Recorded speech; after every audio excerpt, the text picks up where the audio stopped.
Este programa é livre para todos os públicos. O Senhor esteja convosco. Ele está no meio de nós. Proclamação do Evangelho de Jesus Cristo, segundo Mateus. Glória a vós, Senhor. Naquele tempo, os discípulos aproximaram-se e disseram a Jesus: Por que tu falas ao povo em parábolas? Jesus respondeu: Porque a vós foi dado o conhecimento dos mistérios do reino dos céus, mas a eles não é dado. Pois a pessoa que tem será dado ainda mais e terá em abundância, mas a pessoa que não tem será tirado até o pouco que tem. É por isso que eu lhes falo em parábolas, porque olhando eles não veem, e ouvindo eles não escutam nem compreendem. Deste modo se cumpre neles a profecia de Isaías: havereis de ouvir sem nada entender, havereis de olhar sem nada ver, porque o coração deste povo se tornou insensível. Eles ouviram com má vontade e fecharam seus olhos, para não ver com os olhos, nem ouvir com os ouvidos, nem compreender com o coração, de modo que se convertam e eu os cure. Felizes sois vós, porque vossos olhos veem e vossos ouvidos ouvem. Em verdade vos digo, muitos profetas e justos desejaram ver o que vedes e não viram, desejaram ouvir o que ouvis e não ouviram. Palavra da salvação. Glória a vós, Senhor.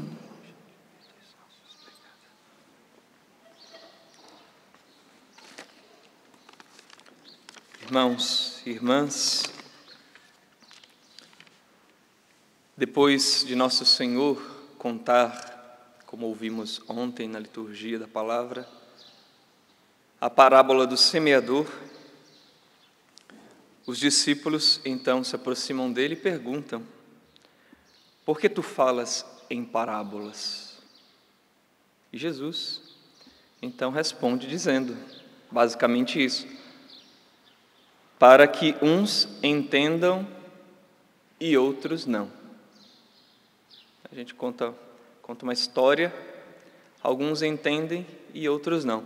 Agora, aqui não é a falta de entendimento, às vezes porque a pessoa não fez um pensamento lógico, ou não conseguiu imaginar, como a gente às vezes conta uma história, conta uma piada, a pessoa não consegue pegar. Não é isso. Porque o critério aqui para o entendimento da parábola, do que Jesus está contando, é a disponibilidade do coração, a docilidade ou não.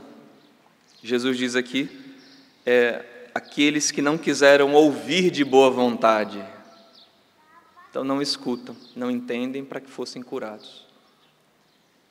Então, se tem os que não escutam com boa vontade, há aqueles que escutam de boa vontade. Jesus está depois dizendo aos discípulos: felizes sois vós, porque muitos queriam ouvir, e talvez até queriam ouvir de boa vontade e não ouviram, e vocês estão podendo ouvir. Mas poderíamos nos perguntar assim: mas como que é isso, ouvir de má vontade?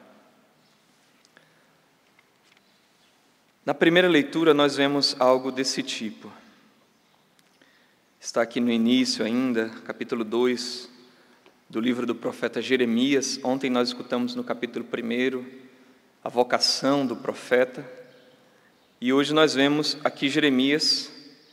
Ele tinha aqui 20 anos de idade, é a sua primeira profecia dirigida ao povo, no início de uma reforma religiosa que em torno de Jerusalém o povo estava vivendo com o rei Josias. O povo já vinha vivendo um tempo de afastamento de Deus, e agora o rei começa então um longo processo de, às vezes até com força, fazer o povo retornar para Deus, retornar dos ídolos, retornar do sincretismo religioso. E Jeremias, então, começa a profecia.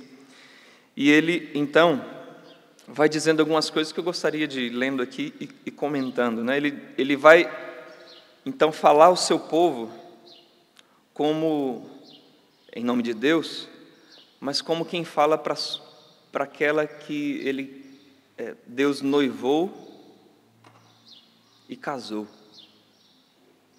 Com quem Deus noivou e casou, melhor dizendo. E diz assim, vai, grita aos ouvidos de Jerusalém, isto diz o Senhor, lembro-me de ti, olha como ele está falando ao povo de Israel, lembro-me de ti, da afeição da jovem, do amor da noiva, de quando me seguias no deserto, numa terra inculta. Então lembremos, aqui quando o Senhor tirou o povo do deserto, do Egito, e foi caminhando pelo deserto. Então, conquistou a afeição da jovem, da noiva. Israel, consagrado ao Senhor, era como que as primícias de sua colheita. Todos os que dele comiam pecavam, males caíam sobre eles. Deus está falando aqui de todos que comiam dos frutos, das primícias. As primícias eram os frutos dedicados ao Senhor. Quem comesse cometia sacrilégio. Ele está dizendo, quem se aproximava, quem buscava comer de Israel, quem buscava atacar, destruir o meu povo, pecavam, males caíam sobre eles. Quer dizer, Deus protegia. Eu vos introduzi numa terra de pomares. Aqui já está falando da terra prometida, onde o povo está agora. Eu vos introduzi numa terra de pomares, que gozasseis de seus melhores produtos, mas apenas chegados, contaminastes o país e tornastes abominável minha herança. Então o povo chegou na terra estrangeira, que lembra que Deus tinha dito para eles não se misturar com o povo, expulsasse tudo, mas eles começaram então, como diz aqui, contaminar o país. Começou então a ir atrás dos Baais, atrás de outros deuses. Aí vai dizendo ainda, olha, os sacerdotes nem perguntaram onde está o Senhor, os versados na lei não me reconheceram, os chefes do povo voltaram-se às costas, os profetas profetizaram em nome de Baal e correram atrás de coisas que para nada servem. Ó céus, espantai-vos diante disso, enchei-vos de grande horror, diz o Senhor. E aí arremata, dizendo isso aqui. 2 pecados cometeu o meu povo, abandonou-me a mim, fonte de água viva, e preferiu cavar cisternas defeituosas, que não podem reter água. Eram grandes buracos que o povo cavavam para conter a água. Então me trocaram por outras coisas. O Senhor está dizendo aqui, mais ou menos aquilo que, infelizmente, nós vemos que acontece, você talvez já tenha visto, e talvez até vivido essa situação, de que, às vezes, pessoas se conhecem, tanto o homem como ali a moça, né? Se conhecem e começam a se gostar e um começa a ajudar o outro. E, às vezes, um que está numa situação, às vezes, melhor, começa a ajudar o outro. Olha, vai estudar, vai fazer tal coisa. Aí a pessoa começa a estudar, ajuda a pessoa a encontrar um trabalho. Aí vão lá, esse tempo aqui de noivado, né? Casamento, se casam, a pessoa acabou crescendo pessoalmente, socialmente, porque um foi ajudando o outro, graças a Deus. Só que depois, o cara, ou a cara, né, acaba, às vezes, se envolvendo com outra pessoa e abandona aquele ou aquela que tomou pela mão, ajudou a crescer e fez chegar até onde está. E a pessoa vai embora. E às vezes é isso aqui, troca por cisterna defeituosa. Troca por outra pessoa que, olha, tem uma vida qualquer, uma vida assim, vulgar. A pessoa deixa casa, filhos, esposa ou esposo. Imagina, já pensou o sentimento dessa pessoa que foi abandonada? É isso aqui que Deus está dizendo que o povo foi fazendo com ele. Deus tomou como jovem, tirou do deserto, tirou da escravidão, fez tudo e depois a pessoa... Só que o importante aqui é que a gente não coloque assim apenas como espectador. Estou narrando aqui, né, uma história, mas isso aqui pode acontecer conosco, pode acontecer comigo.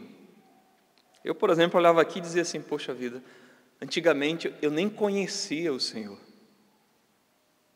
E Ele foi lá e me tirou da escravidão, me conduziu pela mão. E aí poderíamos agora dizer, né? Nos tirou, nos conduziu pela mão, viveu um tempo de noivado, de casamento, crescemos, muitos de nós, vem a vocação, o casamento, uma vida consagrada, o sacerdócio, uma vida entregue para Deus. E lá pelas tantas, a gente começa meio que, né, sair de banda, assim, né, sair de lado.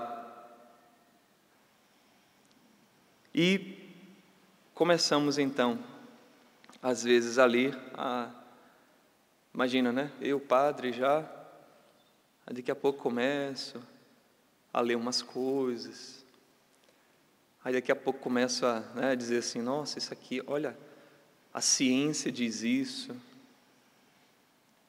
e nada contra a ciência, nesse sentido de pesquisa, realmente, de progresso humano, mas eu começo a ver isso aqui, aí começo a ir deixando a palavra de Deus mais para o lado,